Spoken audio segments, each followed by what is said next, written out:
Ellie and Jane were lifelong friends. They shopped and cafe hopped in the city regularly. It was during such a trip that Ellie saw the sign, Men for Sale. Her jaw dropped and she touched Jane. Yes, I see it too. Mesmerized, they entered, not even knowing why. The strangest, almost dwarfish man appeared. Laughing, he pointed along the corridor, where a young lady came to greet them. "You want a free man?" she asked. Both girls nodded. "I have one. They're the best you can get."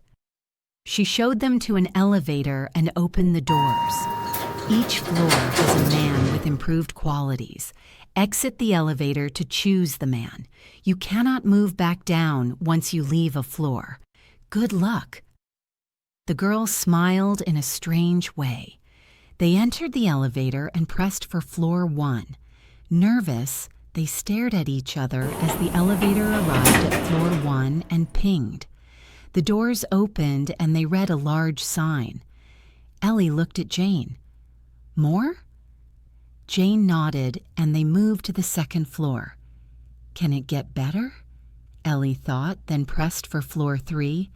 It does get better. But now Jane became a little nervous. Maybe we should choose here. Ellie ignored her and pressed for floor 4. There are 3 more floors to see. They stared at floor 4. Amazing! How can this get any better?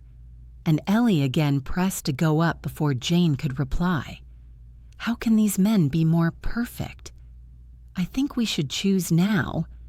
But there's another floor, surely you want to see? Well, maybe, pondered Jane, but these men are hot.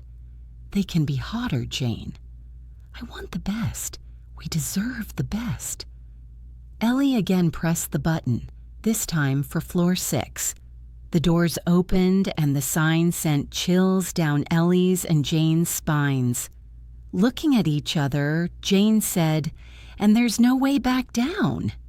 Ellie responded, "So how are we—" The sentence remained unfinished as the floor collapsed and both women began to scream.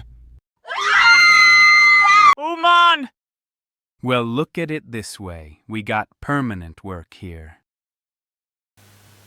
Women in elevators don't match.